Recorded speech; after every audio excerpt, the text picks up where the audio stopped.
Na noite da final, um dos melhores jogadores do mundo simplesmente desapareceu, sem aviso, sem explicação, sem qualquer resposta clara. Até hoje, milhões de pessoas assistiram aquele jogo, celebraram, criticaram, julgaram. Mas a verdade é que ninguém realmente entendeu o que aconteceu naquela noite. E talvez essa seja a parte mais inquietante de toda essa história. Porque não foi apenas uma final de Copa do Mundo. Foi algo maior, muito maior. A Copa de 1998 deveria ser lembrada como um dos momentos mais grandiosos da história do futebol. Um palco perfeito, um cenário perfeito, um final que parecia já escrito. Mas algo saiu completamente do controle. E o mundo viu, sem perceber, sem questionar o suficiente, sem imaginar o que poderia estar por trás. Antes de entender o que aconteceu naquela noite, você precisa entender quem era o homem no centro de tudo isso. Ele não era apenas um jogador. Ele era o jogador, o melhor do mundo naquele momento. Um fenômeno. Rápido demais, técnico demais, imprevisível demais. Ele não apenas jogava futebol. Ele dominava. Ele decidia. Ele carregava um país inteiro nas costas. E não era apenas talento, era expectativa, era pressão, era responsabilidade. Milhões de pessoas dependiam dele, emocionalmente. Ele era a esperança, o símbolo, o futuro. Tudo apontava para um único desfecho: glória. Mas poucas horas antes do jogo mais importante da vida dele, algo aconteceu. Algo estranho. Algo inesperado. Algo que nunca foi totalmente explicado. Relatos começaram a surgir, confusos, contraditórios. Alguns disseram que ele passou mal. Outros disseram que ele teve um episódio grave. Alguns falaram em crise. Outros, em algo ainda mais sério.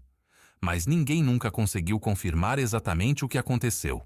E isso é onde o mistério começa. Porque em um evento daquele nível, nada deveria ser incerto. Nada deveria ser oculto. Nada deveria ser silencioso. Mas foi. E mesmo assim, ele entrou em campo. Agora pensa nisso. O jogador mais importante do mundo, em uma final de Copa do Mundo, após um episódio estranho, sem explicações claras. Ainda assim, joga. Por quê? Quem tomou essa decisão? Ele estava em condições? Ou alguém decidiu por ele? Essas perguntas começaram naquela noite. E continuam até hoje. O estádio estava lotado. A tensão no ar era quase palpável. O mundo inteiro assistindo. Tudo preparado para um espetáculo histórico. Mas desde o início, algo parecia errado. Difícil de explicar, mas impossível de ignorar. O jogador em campo não parecia o mesmo. Movimentos lentos, reações atrasadas, olhar distante. Como se estivesse ali, mas não completamente. Como se algo estivesse faltando. E talvez estivesse. A cada minuto que passava, ficava mais evidente. Aquilo não era normal. Não para ele, não para aquele nível, não para aquele momento. E enquanto isso, do outro lado, a França crescia, dominava, avançava, com confiança, com controle, como se tudo estivesse acontecendo exatamente como deveria. Mas para quem assistia com atenção, existia um contraste, um desequilíbrio, uma sensação desconfortável. Algo estava fora do lugar, e ninguém sabia explicar o quê. O jogo terminou, e com ele veio o silêncio. Um silêncio estranho, pesado, diferente. Não era apenas derrota. Era dúvida. Era confusão. Era algo que não se encaixava. E então vieram as perguntas. Muitas perguntas. Mas poucas respostas. Ou melhor, nenhuma resposta realmente convincente. Teorias começaram a surgir. E quanto mais o tempo passava, mais elas cresciam. Problema de saúde. Pressão psicológica. Exaustão extrema. Mas algumas pessoas começaram a pensar diferente. Começaram a questionar além. Começaram a olhar para os bastidores, porque aquela final não era apenas um jogo. Era um evento global. Bilhões envolvidos, direitos de transmissão, patrocínios gigantes, audiência mundial, interesses econômicos, interesses políticos, interesses estratégicos. E quando há tanto em jogo, cada detalhe importa, cada decisão importa, cada escolha pode mudar tudo. E é aí que a história fica ainda mais desconfortável. Porque se havia dúvidas, por que tudo seguiu normalmente? Por que ninguém parou? Por que ninguém explicou? Por que ninguém esclareceu completamente? E mais importante, quem tinha o poder de decidir aquilo? Porque alguém decidiu. Sempre existe alguém que decide. E essa decisão mudou a história. O Brasil perdeu. Mas a derrota não foi o ponto central. O ponto central foi o que ficou. O vazio. A dúvida. O silêncio. Aquela sensação de que algo não foi totalmente contado. E o jogador nunca mais foi o mesmo. A imagem mudou. A percepção mudou. A história mudou. Mas a verdade permaneceu incompleta. Anos depois, tentaram investigar. Jornalistas, especialistas, pessoas próximas. Relatórios surgiram, depoimentos apareceram, mas nada definitivo, nada conclusivo, nada que realmente explicasse tudo. E talvez isso seja o mais intrigante, porque em um evento desse tamanho, a verdade deveria ser clara, transparente, indiscutível. Mas não foi, e nunca foi. Até hoje, aquela noite continua sendo discutida, analisada, questionada e, talvez, reinterpretada. Porque dependendo de como você olha, a história muda. E isso levanta uma pergunta importante. Quantas histórias no futebol não são exatamente como parecem? Quantas decisões acontecem longe dos olhos do público? Quantos momentos foram influenciados por algo além do jogo?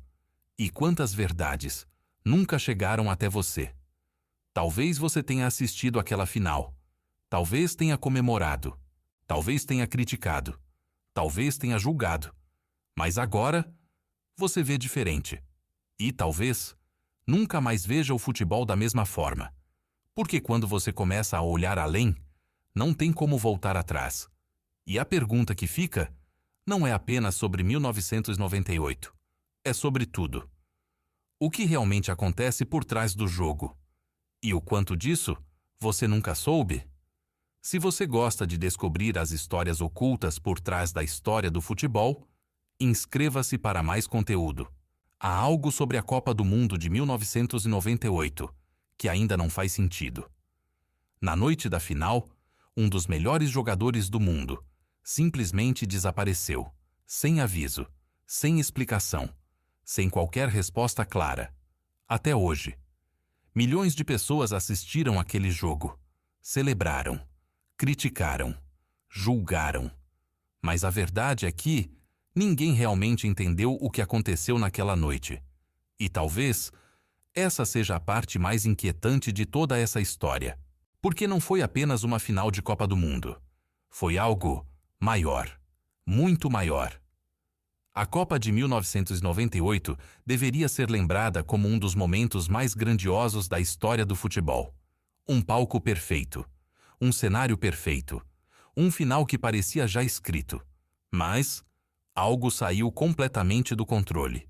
E o mundo viu, sem perceber, sem questionar o suficiente, sem imaginar o que poderia estar por trás. Antes de entender o que aconteceu naquela noite, você precisa entender quem era o homem no centro de tudo isso. Ele não era apenas um jogador. Ele era o jogador, o melhor do mundo naquele momento. Um fenômeno. Rápido demais. Técnico demais. Imprevisível demais. Ele não apenas jogava futebol. Ele dominava. Ele decidia. Ele carregava um país inteiro nas costas. E não era apenas talento. Era expectativa. Era pressão. Era responsabilidade. Milhões de pessoas dependiam dele, emocionalmente. Ele era a esperança, o símbolo, o futuro. Tudo apontava para um único desfecho: glória. Mas poucas horas antes do jogo mais importante da vida dele, algo aconteceu. Algo estranho. Algo inesperado. Algo que nunca foi totalmente explicado. Relatos começaram a surgir, confusos, contraditórios. Alguns disseram que ele passou mal.